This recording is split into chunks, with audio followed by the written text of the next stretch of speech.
It's nighttime, vampire time once again.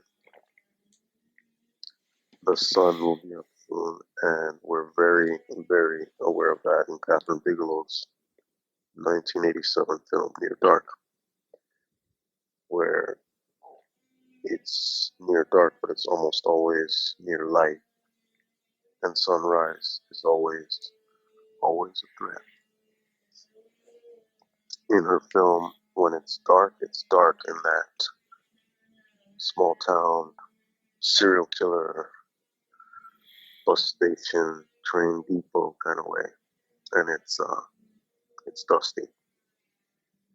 It's a dusty cowboy hobo vampire love story film where the night literally bites you and the sun literally sets you on fire.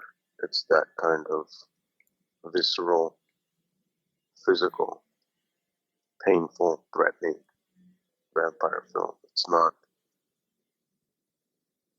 the aesthetics of Europe. It's the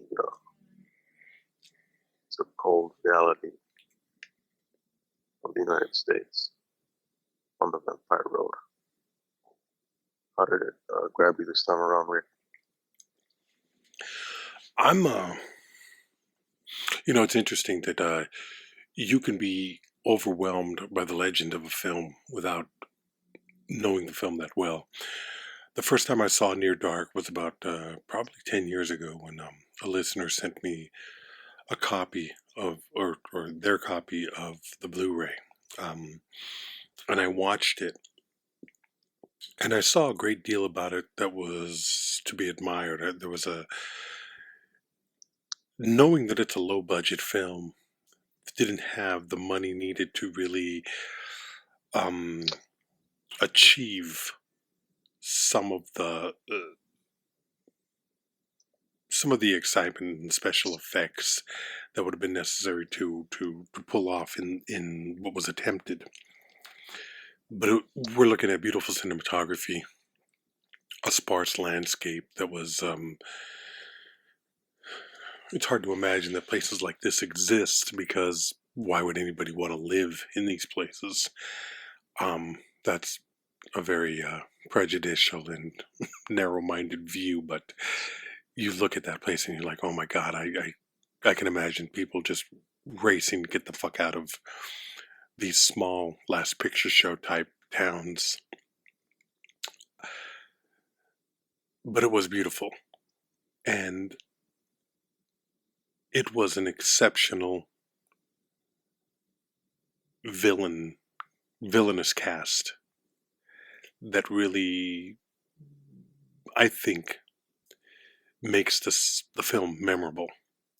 There's a couple of different things about this movie that are interesting. Number one, it's the directorial debut of Kathryn Bigelow, who would go on to make K-19, The Widowmaker, Strange Days, and she would become, if I'm not mistaken, the first woman to win the Academy Award for Best Director, the first female winner for Near Dark 30. What the fuck was the name of that movie? That Iraq movie she made? It's not Near Dark 30. It was some Zero Dark 30. Zero Dark 30. That's right. Zero Dark 30. I was thinking North Dallas 40, which is an old football movie, and then Near Dark, and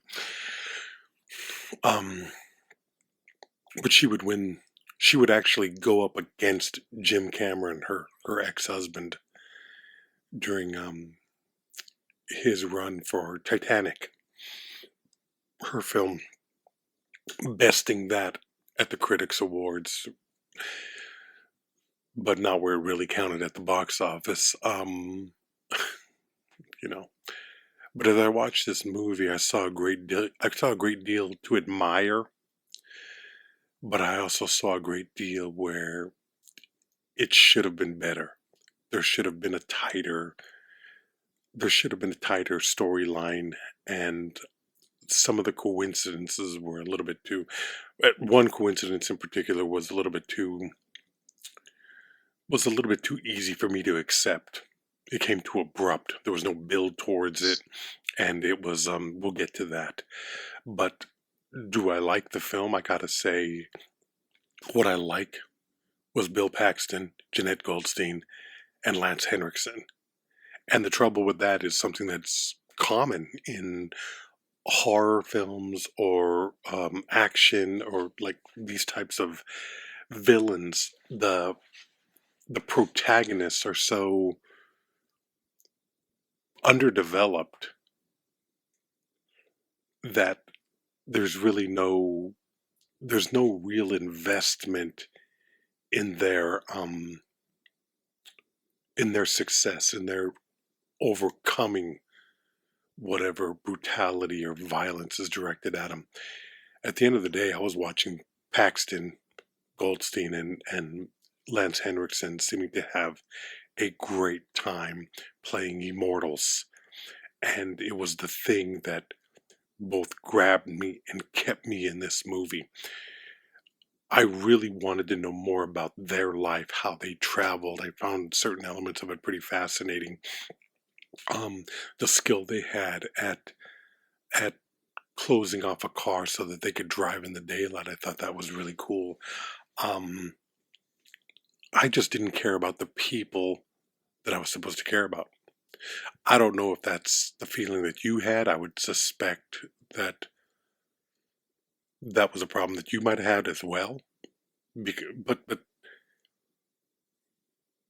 is that, from a narrative perspective, from a storytelling perspective, is that a weakness in writing the film, or is it just you just have much better actors with a much more interesting and sexy and fun character to play? That's my take on Near Dark. I'm really interested in how you saw it, what you thought about it. I was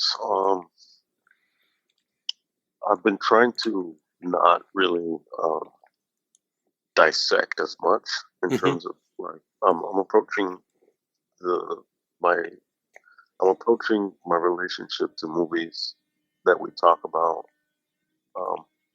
in a more experiential way. And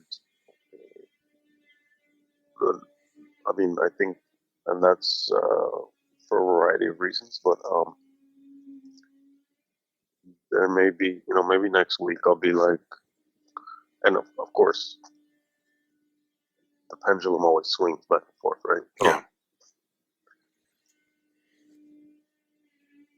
I wasn't really affected by concerns about, and typically I think you really are more about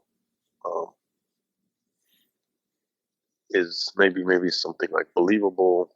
Well, it's fucking vampires, so already Yeah, right there. yeah, but I mean, But there is something to be said about the believability logic, of the world that it creates. Yes. of course, the internal logic, and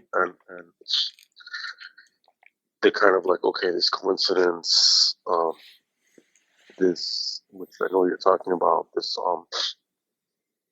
sense of like the two leads,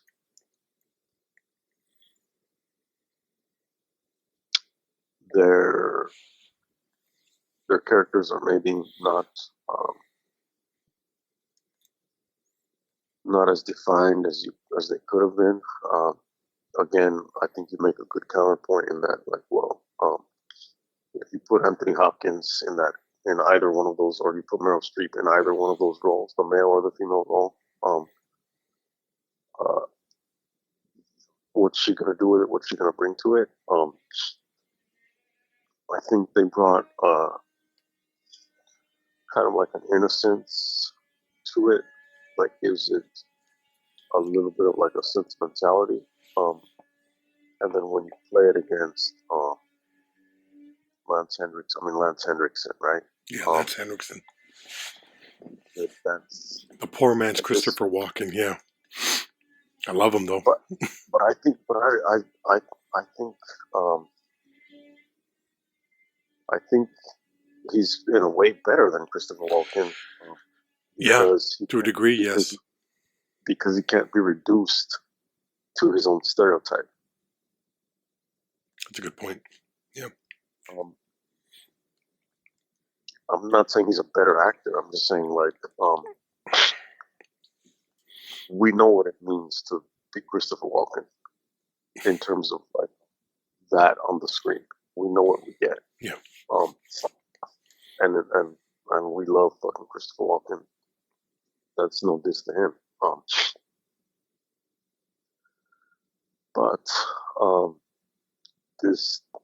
that trio is the Aliens Mm-hmm. cast. Yeah. And yeah, we want to know more about them. I mean, I could nitpick about like, well, if you look at the character of Homer, who is this old vampire trapped in an 11-year-old body, and that's, we know, one of those vampire archetypes, like Claudia from Interview with the Vampire. Her character, you really get to see her like struggle with it because it's fresh. He's been dealing with this shit for however many decades, and so his bitterness about it should feel different than her anger about it in Interview with the Vampire. And the way he carries it should be different. And he should be this fucking world weary, pissed off vampire. Do we get that? No. I mean, we get a piece of it in the dialogue, but it's also hard for an 11-year-old to pull that off. Yeah. I mean, he does as good a job as I think most 11-year-olds would. It would take an exceptional actor to pull off what this kid has to lift, but he's pretty good for the film. Yeah, I would say that. Yeah. And he's also basically at that point the character is a pedophile. Yeah. Yeah, he is. When he wants to steal a companion that's his age or around his age physically, but not chronologically. So anyway, that's a little subplot thing. But to me, what really struck me the most about the movie was it wasn't all these things of like what was wrong with it, because I mean, like, to me, what was wrong with it is the cheesy dialogue. That's number one. Mm-hmm. It's an 80s cheesy dialogue film. And having Paxton there to deliver it adds to it being both good and bad.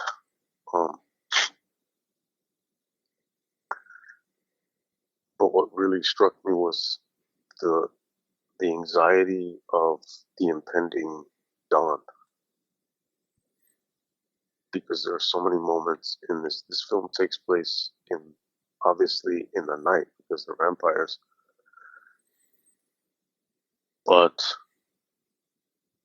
they're always like out a little bit too past their bedtime. Well, yeah. One of the interesting things also is, and you know a touch of this growing up in California, and maybe traveling to, over the grapevine or through some of those if you've ever gone to Bakersfield or Fresno or even San Bernardino, north in one direction, south in the other, or I mean west, east. I mean, the way I grew up in Arizona, the power of the sun. There is something about the power of the sun in this movie that is not readily. made a character in most vampire movies. This is something, I mean, even in something like John Carpenter's Vampires, you don't have the brutality of the sun setting it in a desert landscape like this. I mean, we just came out of summer. And I'm living in Arizona where summer temperatures average between 110 and 120 degrees at the hottest part of the day, and the nights are, you know, almost 100. So there's something about setting this in the American Southwest, Oklahoma, Texas, New Mexico. It was shot in Arizona near Tucson, I think. And this very much, there's a part of me that's like, why are you fucking vampires living here? You know, because the sun is such a powerful character in it. But it's a Western. And there's that mentality of the lawlessness of of of the Western, and the writing into a desolate population, almost population free world.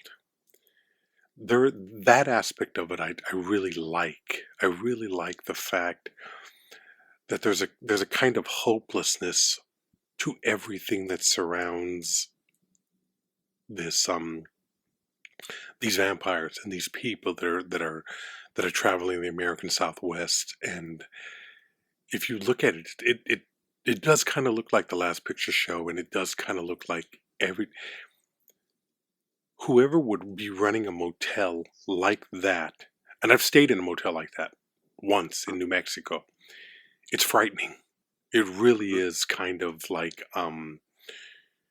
you imagine that there are killers waiting to come out of the mountains to come and rape and murder you. And it's The bed bugs don't get you first. yeah. Somebody's out for blood. Somebody. And I think that's what the film does beautifully. It creates this hopeless world. The vampires are hopeless in their ability to they're trapped by this disease of vampirism, basically. And it's a little bit more palpable in this film because this is not a gothic vampire film. You will see no crosses, you'll see no garlic, no steaks, no, none of that shit. And there's almost like there's a cure for the vampirism, which strikes me as really interesting. But there is a hopelessness in not being able to die. And yet these people they're true outlaws. They're kind of like bikers in a weird way. And I love Paxton, even though he is over the top at some, and you could tell it's a young actor. It's a young Bill Paxton finding his way in a role. And it would be constant throughout his career where he would balance this nervous energy, this crazy energy, this Bill Paxton always reminded me of somebody that you wouldn't want to be friends with. You wouldn't want to know the characters he plays. Brash, obnoxious, in your face, but in such a way he thinks he's funny. And as a comic, I've known a lot of guys who don't know how to turn it off. That's the character that Paxton is playing. And it's weird because this is a small family that has infected each other. They've infected one another. And it's almost like Stockholm Syndrome, how they come together to love and to protect one another. That's the thing about the film. I felt like, yes, they're vampires. Yes, there is an element of evil to them, but they're fighting for their survival as well, even though the Predators. I like them. Yeah, I like them a yeah. lot. Bigelow herself talks about them as like they're like this pack of wolves. Mm-hmm. Um, and I mean, I I was getting anxiety Really. with the sun Mm-hmm. because you really feel that time clock. You really feel that tension of time. Um, But you've also experienced that, right? You've driven L.A. to New Mexico, through mhm. Arizona, through you've seen how the country may be beautiful to look at in some ways, but it's also very ugly and unforgiving. It's not lush and full of life. It's dead and brown and khaki-ish, and it's just very unforgiving. And that's what I grew up in, and it's like it captures that really well, I think. And it's there's Yeah, yeah, I drove it at night. yeah. I drove it. I mean, I've done both, but I mean, the wise way to do it is to leave, a couple hours before dawn, and Hmm. then you can make it to Albuquerque in 12 hours. Um, the more interesting way to do it,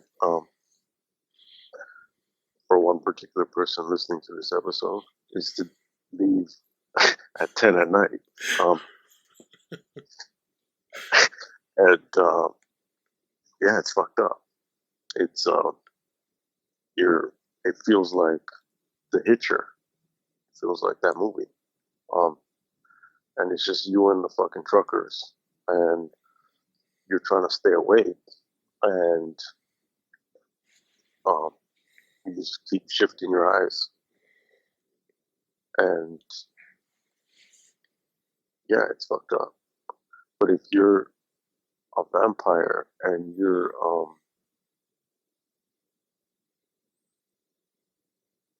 trying to get to shelter, but you don't even know, like, you have your spots, you have your, because you've been up and down these roads, but some of them are probably new. Some of them are areas going into, like, you have your watering holes, and then if your hunting grounds, I'm mixing metaphors, but if your hunting grounds run dry, you have to move on. So they have to figure out where to fucking hide out. And there's an anxiety to playing with the sun like that, to playing with time like that, because it's kind of like, well, one part of you is going like, how the fuck, like, you not have an internal clock, you're not, like, but these people don't play it safe. They've been doing this for decades. Um, Lance Henriksen's character is a Civil War soldier. Like, I fought for the South. They lost. We lost. And then, so you're going, I mean, me, I'm going, fuck you, you know? Yeah. You lost, but now you're making a comeback, motherfucker. And, these, he is that rebel. And, they have that rebel kind of, attitude, a biker. Well, yeah, this is a gritty, this is dried blood on fucking greasy jeans, on greasy denim, hitchhikers, and oil rigs, and stale beer. And crank. And yeah, yeah. Like, why don't they?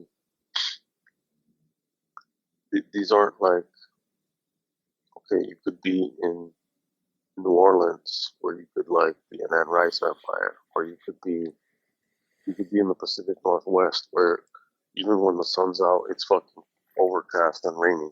No. Um, a lumberjack vampire, a grunge vampire. You could be in New York, where you could imagine thriving in the 70s in Times Square as a vampire, because you would have all these fucking like blown out, burned out buildings, and you could just be one of many serial killers. And but these people are out here where you're killing transients and hobos and barflies and runaways. And this is like Bukowski. This is like Richard Ramirez. Like you're at the Greyhound station, stealing cars and night prowling. It's like Riders on the Storm. There's a killer on the road, but always it's like, fuck, we stayed out too late. Start putting foil and tape and spray paint on the windows of the van. The fucking rapist van. Yeah. So that they can drive around, and it would start to give me anxiety, because I would be like, fuck, and I'm not really rooting for these people. I'm not really rooting for anything. I'm just like, and I've seen this movie. We've talked about this movie. Episode 119 was on. I think it was 119 episode. 119. We touched on this in some other vampire films, and it's just such a character, like you say, in vampires, in John Carpenter's vampires, you do get a sense of like, okay, they burst into flames when you pull them out of the house, and it's motels, and it's scumbag James Woods,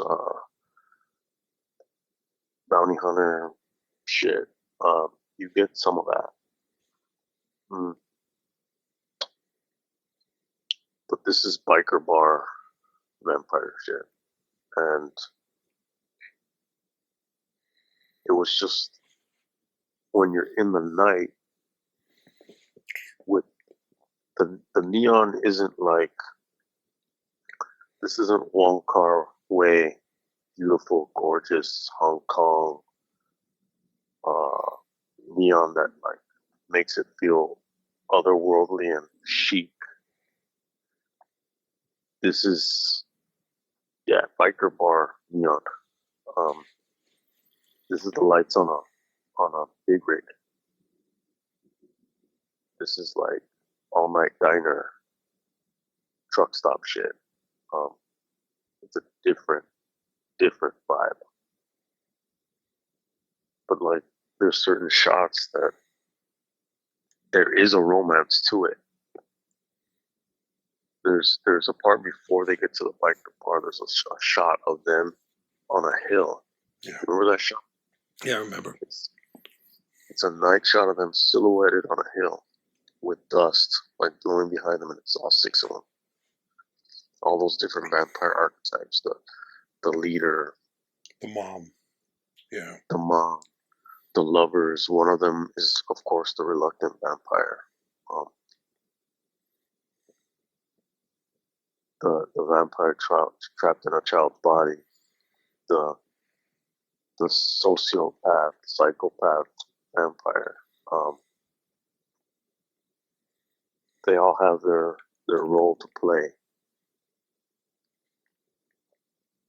It's just an iconic shot. There's a nice shot of Caleb, the main character, struggling. He's like staggering along, struggling to walk. And there's a movie palace behind him. It's like he's like in the little downtown or whatever. Mm-hmm. I saw that. Down here. And I said, I've been to that movie theater. It's the Warner, and that movie theater is like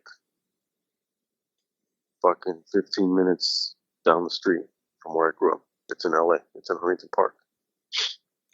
Oh, really? Yeah. I looked it up. I mean, I've seen speaking of James Woods, I remember watching. You remember that Getaway, the remake Mm-hmm. with Alec Baldwin and Kim Basinger? Yeah. Saw that there. I used to watch Van Damme movies there. I probably saw Fiction there, and among other places. But it was early to late '80s to like mid '90s. Yeah, you could go watch something for like $1, a couple bucks, whatever it was, and they would have like Spanish subtitles on the bottom. Wow. Wow. Yeah, it was this fucking vibe. Like these little fucking, like it looks like a palace, but I don't remember it. It's not like the ones on Broadway downtown that are like really movie palaces that are old. No, I think I went down there. I played some banda club down there, if I'm not mistaken. If Huntington Park is the place that I think it is, and It is it's that over there, not place. too far from USC, right? No, it's far. It's like it's a ways down from USC. Yeah, Is it it's south of Vernon. yeah, okay, so that's still in my mind. That's what I'm talking about. But it didn't feel USC like LA. It felt like you know what it felt like? It felt like Touch of Evil. Okay. You remember where they're crossing and yeah, that's what it felt like to me, that area. If we're talking about the same place. So I didn't know that was LA. I didn't know that was Yeah. mm, Yeah, and this is LA in the '80s. mhm, Yeah, this is so USC is like South Central. It's south of downtown, mhm. and then Huntington Park is southeast, um, southeast LA. So it's yeah. I mean, they have a lot of those Wanda clubs and all that shit there. Mhm. The Warner, the theaters, it's just the building is closed now. But when I saw it, it did look like yeah, like Last Picture Show. It has Mhm. that kind of it gives you that small town Main Street Yeah. vibe, where you're either gonna see like Gremlins or not watch. I mean, you could potentially have watched Gremlins at that theater, but I mean, like in the street Gremlins, like um, it's kind of one of those little. It's on Pacific, which is like that's the main drag of that town. Mhm. Um, and where I grew up, there was it was the Allen Theater, and that had its little main drag. But people used to go cruise and like one of those kind of streets. So it's like small town USA. Every place has those, but its own vibe, its own version. Um, that was a great shot. I mean, aside from just recognizing it, but there's a shot. It's a day shot of the dad. What's his name? Tim Tim Thomerson. Thomerson. Yeah. Um, he he's talking to a cop in the police station, Oh, I and the love cop. that. Where you Yeah, can't even see the cop's face. It's just all in. He's backlit, so yeah, he's all in yeah, shadow. All you can see is kind of that mustache. yeah. It was like very Blade Runner to me. Yeah. Um, he's backlit, like you said. He's sitting right in front of a window, and so I mean, it's almost like he could just be a vampire too. He's Yeah. like shrouded in shadow, and I mean, and then smoke, cigarette smoke, and you cannot see him, and he's just fucking. He's pouring himself a cup of coffee. Yeah. He stops to turn around, pour that coffee. It's creepy as fuck. I love that shot. That And was he's just cool. like, you're gonna have to bear with us. Yeah. He doesn't give a mad fuck. He ain't Like, finding your son. Your son is gone, baby. your son's fucking gone, man. Um, and Lance Henriksen's sunken eyes and neon. Yeah. Um, that little rat tail that he has, his Oh long god. fingernails. Um, or fucking there's a night shot of Caleb on horseback. Hmm. It kind of reminded me of The Right Stuff. Um, it's just like there's these little shots. There's this little, even the last shot, that frozen like shot of him hugging, Yeah. was very eerie to me. Because it didn't feel right. It didn't feel like this was actually a happy ending. It felt, in that sense, it felt too easy, and Mhm. therefore not even like, oh, wait for part two, but almost like you're all gonna die. Um, it was more of that experience that kind of like that I was like marinating in, um, and all the holes in terms of like story, what made it easy, how they fucking managed to always find each other, um, all of that. I was able to just suspend the disbelief Yeah. and really just focus on um, the literally that sense of light and dark, um, and just sit with the movie and enjoy that, um, and being able to shut that other part off. Um, Obviously, that made it super enjoyable to be able to appreciate the cinematography and the lighting effects of. There's this kind of it's one of those, you're in a house and it's getting shut up like remember Young Guns? Remember that Hmm. scene in Young Guns that has that? Yeah. Um, But it's it's very funny. peck and Go ahead. I'm sorry.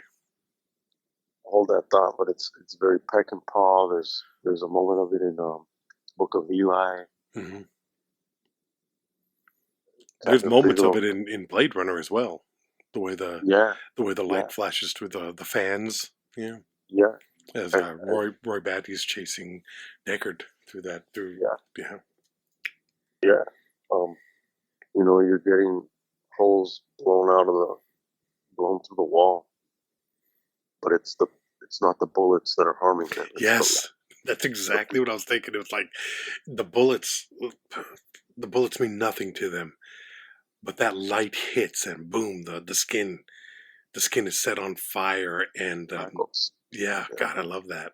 That was really well done. You could almost smell Yeah. the flesh on them because they turn like they get charred. Yeah. It's real fucked up. And just to see that, but what were you gonna say? No, that's exactly what I was saying. Is that the bullets meant held no danger towards them. It was that it was that sudden opening to the day where the light is shining in and that ray is shooting in like a laser, just cutting them to pieces, just burning them out. And I just love that the fact that they're throwing blankets on themselves to try to escape into the sunlight, and there's kind of a hopeless um fear that drives them to just reach for whatever they can get. It's a Bonnie and Clyde, Butch Cassidy, Sundance Kid type of moment where it all seems hopeless.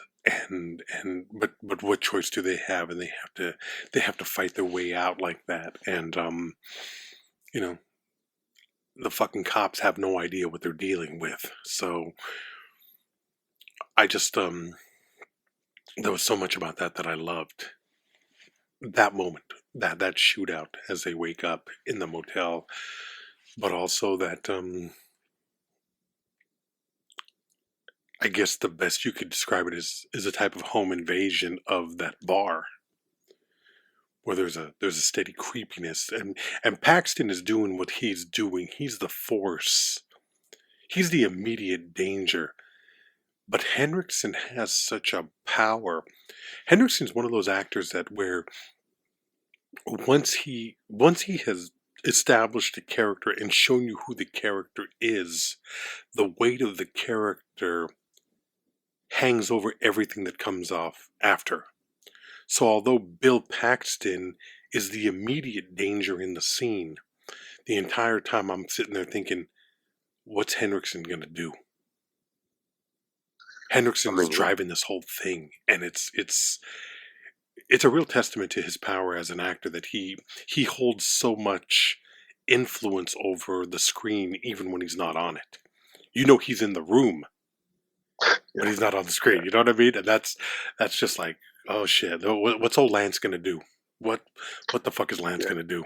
Because he seemed old as fuck back then. Didn't he?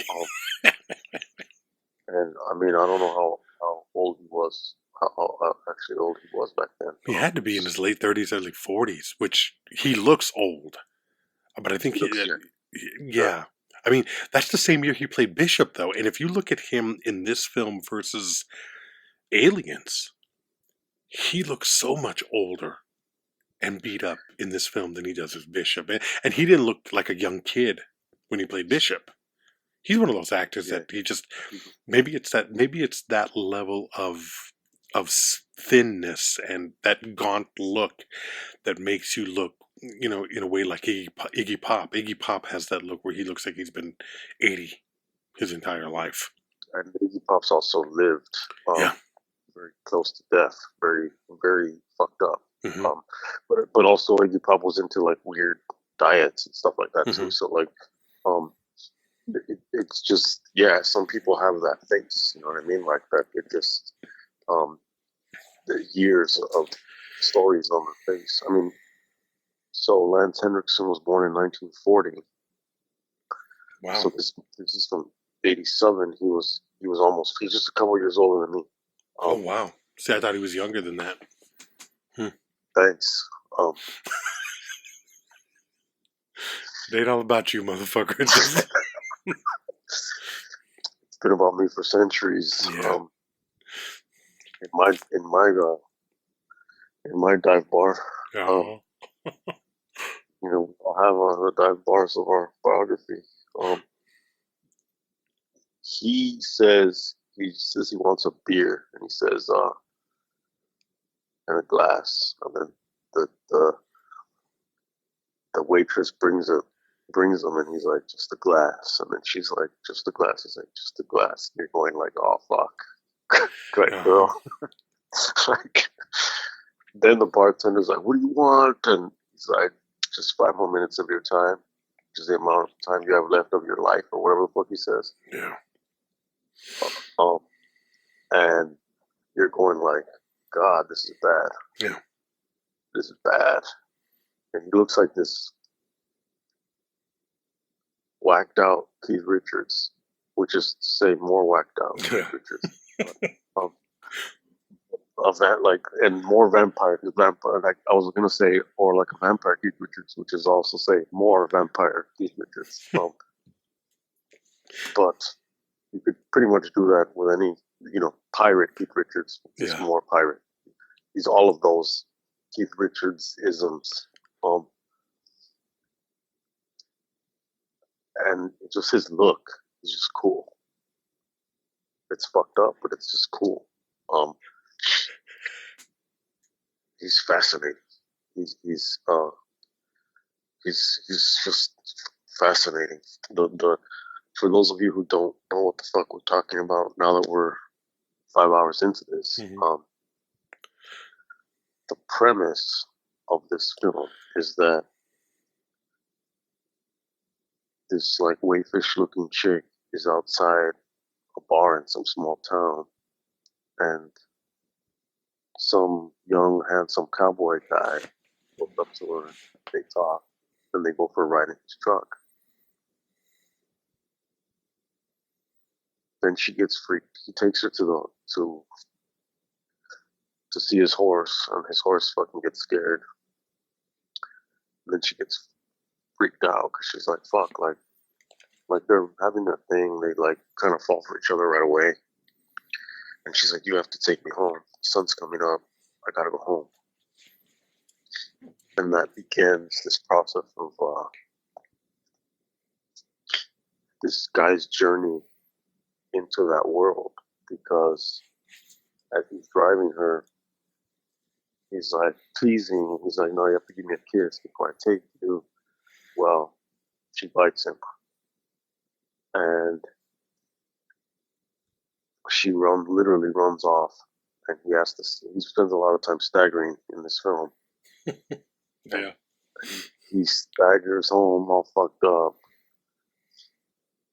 And becomes a vampire run away. They reconnect, and he joins this ragtag group of vampires that we've been talking about, and he's struggling between, the first act is like him changing. The second act is very much kill or be killed. And then the third act is how all those things resolve. All the while, his dad and little sister are trying to find him. And by the third act, I think this is the moment when you're saying that there's this chance encounter where they're staying at a hotel or at a motel, and Homer, the vampire trapped in a child's body, goes outside to smoke and sees this little girl, and he's like, ooh la la, like, I can have a little vampire companion who's a little girl, even though I'm a 40-year-old in a fucking child's body. Cool. And so he's like, hey, what's your name? You want to watch TV? And then she's like, what's on? And he's like, whatever you want. Yeah, creepy as fuck. Right. So then, so he takes her to go watch Static. That might take some explaining, because I don't know if people remember when TV went off the air. So there was this thing called TV. Yeah. Broadcast TV is what it was called. Box, yeah. It was a box. And it's kind of like Pulp Fiction, like you are aware of this thing that's called TV, right? And you know that on that thing there are these things called shows. And so, yeah, a lot of times after a certain time, like, they're done showing their shit, and so it goes to static. And if you would switch it to like UHF, you could see other not better, but like more interesting, weirder shit. Mm-hmm. But they're at that moment, it's so late that the primetime shit has already finished. Yeah. And it's not a 24-hour thing. So the channel is essentially offline till the morning when they're going to start again. And so it becomes this thing where now it's like, do they kill the family because the dad is there now, and the two worlds have collided for the main character. And now there's a hostage situation, and it's like he's in love with this girl, but that girl was turned by that 40-year-old kid. And the 40-year-old kid is pissed because the main character stole the chick he turned. So he's like, well, now I'm gonna fucking turn your little sister. And I'm gonna have something for myself. Yeah. Yeah, I'm gonna have something for myself. That I'm gonna take something. On top of that, I'm gonna take something from you. And what the fuck? And Lance Henriksen's like, well, we just have to kill him because they've seen our faces. And, he knows the Wild West. He knows those wanted posters. And so it leads to this final confrontation in the sun. And people are jumping out of cars. And you have this final scene where the love interest, May, Caleb's love interest, is running with the little girl, like, towards Caleb. he's already been cured. His dad, who is a horse veterinarian, gave him a transfusion of his own blood, and that was able to reverse the vampire curse. And there's this, when we did Salem's Lot, I was talking about this book. It's called Our Vampires Ourselves by Nina Orbach. And she touches on Near Dark. Her take on it, I don't agree with all of the take, but one aspect of her take is that she says that she says stereotypes, quote, stereotypes that never existed are restored. Crouching, daughterly women, innocent children, omnipotent doctors, benignly caretaking men. Her take is that there's this like paternalistic ending, that the kind of structure and love of the father is able to cure the son. And so that once he's cured, Nina's May is running towards him. The sister, that fucking 40-year-old pervert kid, fucking chases them in the sun openly, bursts into flames. Horrible death. And Lance Henriksen and his wife, the mom character, they're in the station wagon. The sun's beaming down on them, and they burst into flames and die too.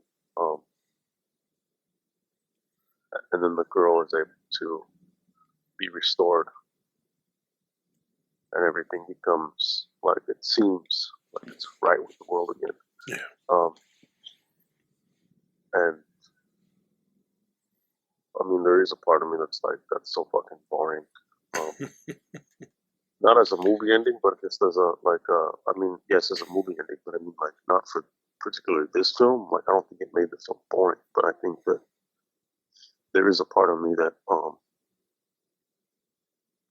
that does embrace that romance of like, could they have gone on and continue the love story as a vampire couple? You know what I mean? I could, like, I'm with you where he saves his family, but vampirism is something that you can't get out of. Now he has to go with the woman, and he has to devote himself to that world now, and that's who he is. He has killed the lead vampire because the character is evil, but now he has to go out into the world and become a true vampire. That would have been a more interesting. Right. I don't know if it would have been more. It would have been. I think it would have been a more interesting ending, but it would have been a more realistic ending within the world that it's created. And maybe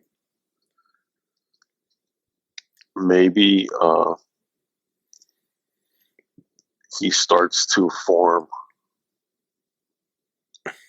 his own family, his own vampire family. Yeah. Because maybe that's the cycle. Maybe that's what Lance Henriksen. Maybe he was that guy. He was that kid. He was that young cowboy in the Wild West. You know what I mean? Like,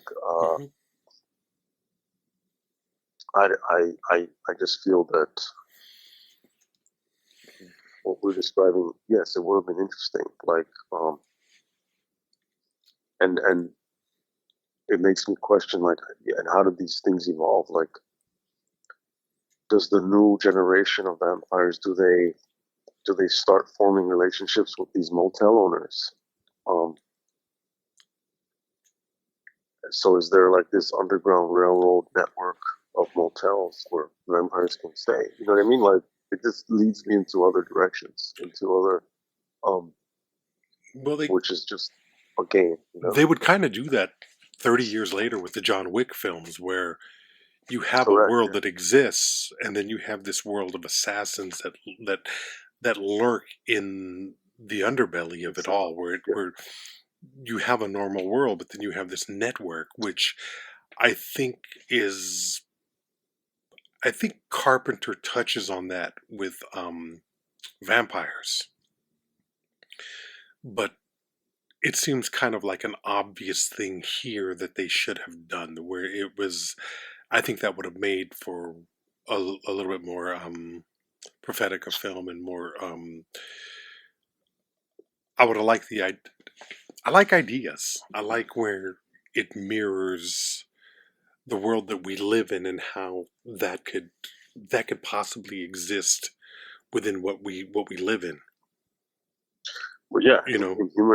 in humanist vampire, Hmm. seeking, consenting, suicidal person, um, you have vampire therapists and Vampire dentist at the that's the yeah, thing that cracked me up, is that there was a whole network that lived in the shadows, and Near Dark is kind of like that, where and they allude to it a little bit when he goes to the motel and he was like, haven't you been here before? And Lance Henriksen, I think it's hilarious where he's just like, yeah, I come by every 50 years or so. You know?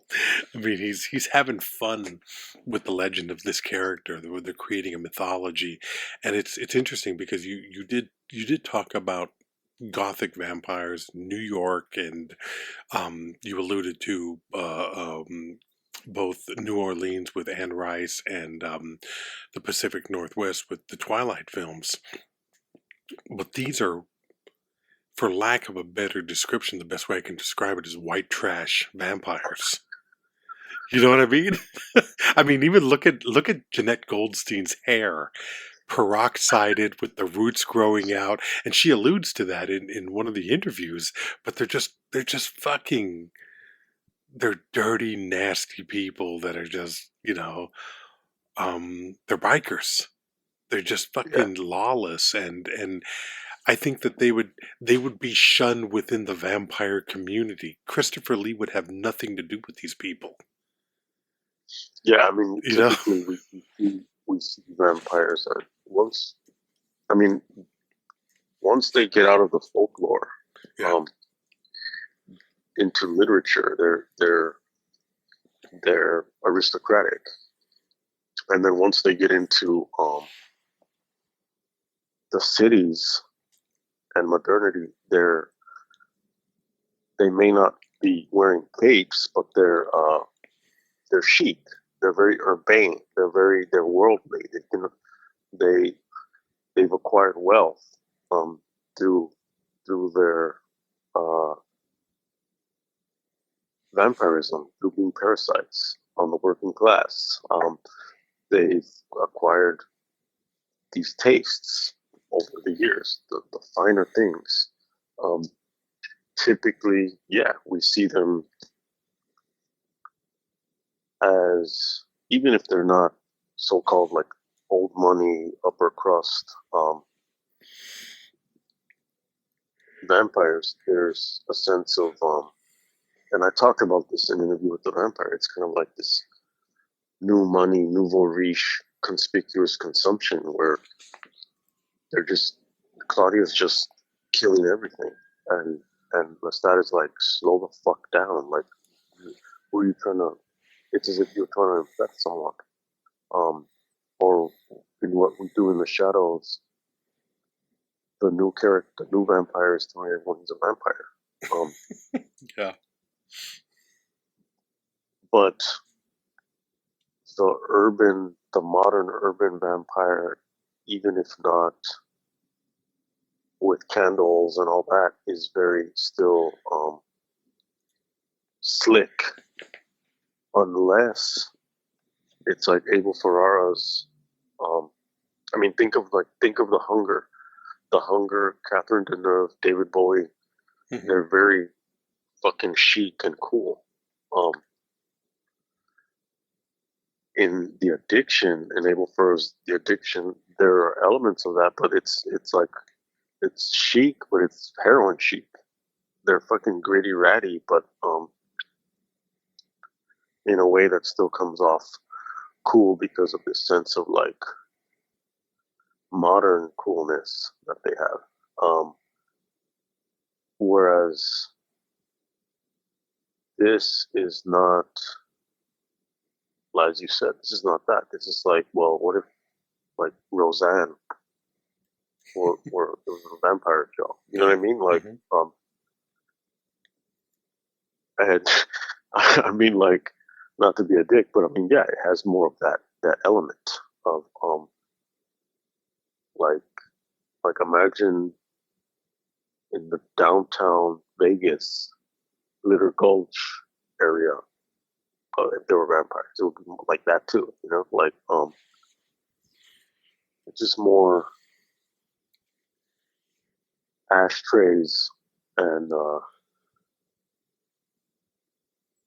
worn down carpets. It's definitely that, and all that goes with that.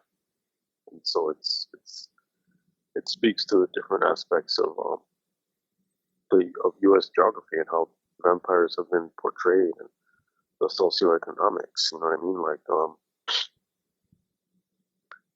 it's cool that we get to see different possibilities play out in the genre. And it's refreshing that not all vampires are going to end up being rich. And, you know, not all vampires have to be fucking rich and white and beautiful. Yeah. You know what I mean? Like, it's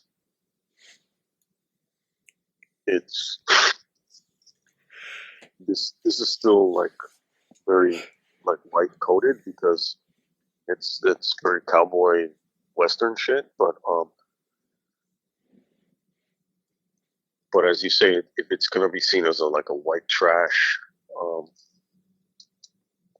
if that's the pejorative, then it puts a different spin on it that isn't the stereotypical the beautiful people who are vampires, because that also like gets tired.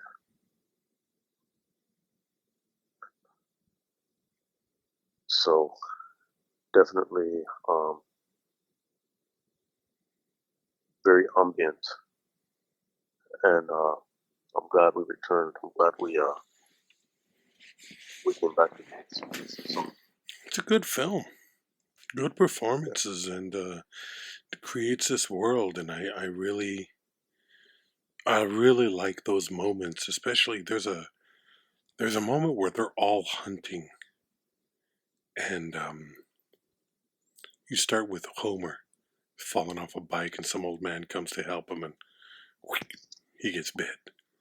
Bill Paxton is out there, you know, showboating with his gun, and he gets picked up by these two black chicks. I don't know if you recognize that was Teresa Randall from Malcolm X.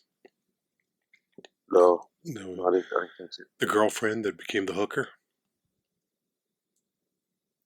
Oh, yeah, okay. Yeah, so she's the one that picks him up. But then there was Jenette Goldstein and Henriksen driving in the car, and it was just a really subtle. It was just a real slow, meditative moment for them, talking and reflecting on the years that they'd been together. And in that moment, you got a real sense that there was some love between the two of them. Yeah. Like there was a passion. There was still a fire between them that it was fulfilling to her to be turned by him. It was yeah. I love that moment. And then they kill together, and it's like they kept. It was to a couple of guys that deserve to get murdered, and I you know, they're obviously gonna rape her, and she's just sitting there like, oh, you don't know what my man is capable of, and I fucking love that. Let alone her, she's oh yeah, yeah, she's a badass herself. There's no doubt about that. I mean, and and she comes out of Aliens. Where is she? What's her name? Vasquez. Yeah. Yeah. I mean, a lot of times when characters are like, "Do you remember when blah blah blah" in a movie? When you see that in a movie, characters telling each other, there's a part of you that is going, Yeah. "Don't fucking give me backstory. Like, show me," because you're just saying that to tell the audience something that they need to know. Mm-hmm. This wasn't any of that because they're just talking about that highway that they're on. And I think it is indicative of like couples, long-term couples do that.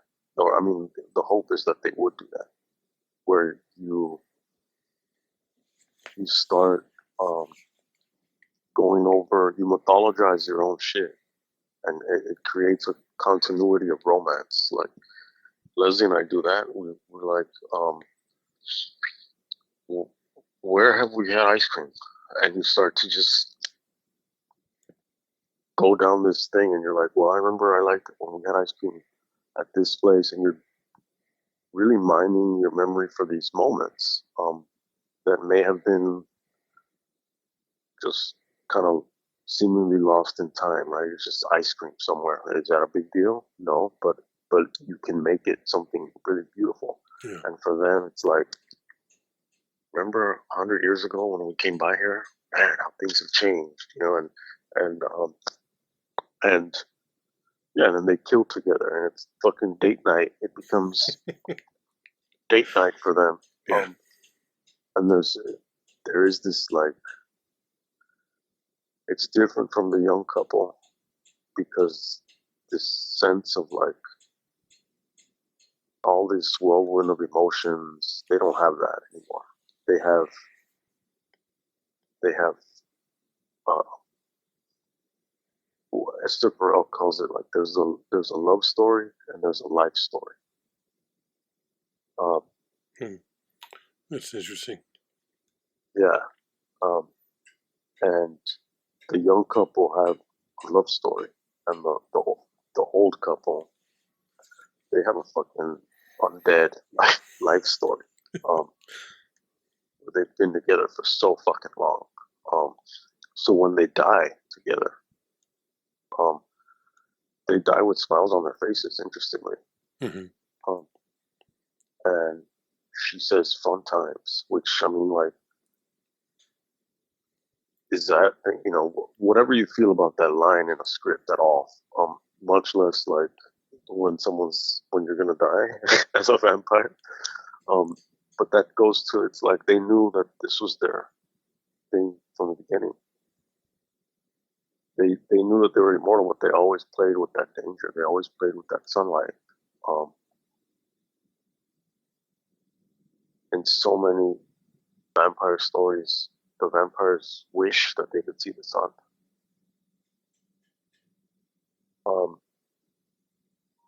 And that's a Nosferatu thing.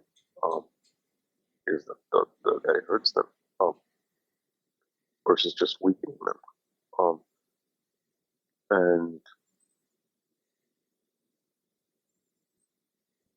they do have that life story. They do have that bond. And the bond between all of them is what needs to be held together. So it's kind of like, who are you rooting for? In a sense, I mean, it's almost like this is one of those films where I'm kind of rooting for everybody in a weird way. I mean, the least is that Homer kid, because I'm like, in the beginning, it's like, yeah, and I get it. It's fucked up that you're in this body. Like, that sucks. The ideal is to be like the main characters, where you're young and attractive, and you stay like that forever. That's the idea. Not to be a fucking 11-year-old. That sucks.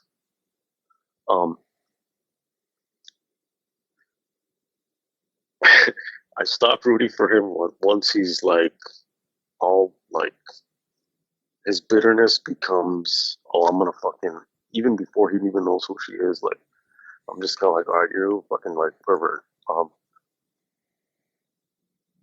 But it's even when he jumps out of the car, even though his reasoning um is for bitterness and revenge and owning someone and all this and that, there's something still sad in that moment where he's just irrationally just. And you also have to think like how much of his, even though he's grown older, just to be in that body. Yeah, that would affect your psyche to a degree, heavily. Because you, how much of his own being is rejecting, however, like, and I mean, like, yeah, he's trapped in being a kid. Like, he's stunted. So, like, on some level, he's probably like, well, I'm going to turn her now. And then eventually she'll never catch up to my chronological age, but like her mentality will catch up. Yeah. But we'll be kids together. I'll grow her into me. I'll groom her, basically, yeah. Right. Which is also fucked up and gross. Yeah. But you could see how he has, it's this, how fucked up he is, you know what I mean? Like, and how it's damaged him. But, yeah, I mean, I'm rooting for the people in the bar to fucking, like, get away. I'm rooting for them to kill them. I'm rooting for his family to catch him. I'm rooting for them to get away. I'm rooting for the cop to stay hidden behind a fucking curtain of smoke. It's just one of those ones. I'm just kind of like, everyone has their part to play, and I'm just here to fucking witness it. You know what I mean? Yeah.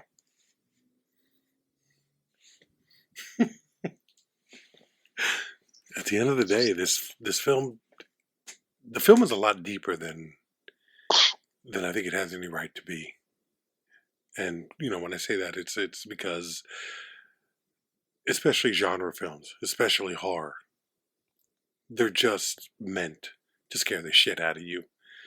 But this one has a lot to say, and I think the genre itself has a lot to say when it's done well. And this one is it's not a perfect film, but it shows a lot of potential from a young director with a vision towards a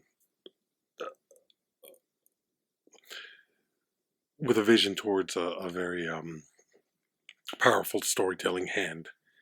I think she's good. I haven't seen everything she's done, but some of the stuff that she's done, there are parts of Strange Days that I love, that I think is incredible. I think some of that film is incredible. Zero Dark 30, I thought was really well done. I didn't see Detroit. I didn't see K-19. But she is a powerful filmmaker. She is a damn good filmmaker, and I'd be interested to see what you alluded to something about what she's doing off mic earlier. Oh, House of Dynamite is what it's called. Is that what it is? Yeah. I don't know if she's producing, I don't know if she's directing, I don't know what her hand in it that she's directing, so it'd be worth it's probably a streaming thing, it's probably a series if you saw advertisements for it, which tells me that that's the direct, and we're going to talk about this, you know, at some point in the future, the changing world of movie watching, because it's impossible to ignore the power of streaming and direct to home. It's not even direct to home video, it's just direct to home streaming. It's going to be real interesting to see how the world of cinema changes over the next 4 or 5 years, because it's going to be probably 2 or 3 years. Probably it's going to be that that rapid. We're already getting into that. We've recorded an episode for next month as we get out of Halloween. November will be our exploration of midnight movies, cult movies, and we're going to start it off with not the grandfather of all, but probably the film that people think of when they think of midnight cult movies, and that's the Rocky Horror Picture Show. So it's a fun time. It's a good episode, and it's going to be a real interesting dive into a world that is disappearing, and that I think that will become what that means will become clear by the end of the month, because there's a lot to say in a number of films that we're going to profile, but also the films that we're going to cite in discussing that whole world, because you and I have both been to a number of midnight movies, including the Rocky Horror Picture Show, and we have a decent understanding of the culture of that type of movie watching experience. So I'm really excited in what November has in store. October was great. It was great to go back to vampires, and it was great to end on a strong discussion like this one. I think for those who haven't seen it, it's I think Near Dark is a really well made debut film from a director that has proven herself time and time again, and I'm looking forward to seeing what else she has in the works. That being said, is there anything you want to tell the audience, Mr. Chavez? If you like what we do, you can support us at buymeacoffee.com/watch RickRamos. That's buymeacoffee.com/watch RickRamos. Thank you for people who have given in the past, who will give in the future. Our members, Burroughs, Slim, Palmer, Lamberg, who give on a regular and monthly basis, and all of those of you who give anonymously. Keep listening. Happy Halloween. Trick or treat. Till next time.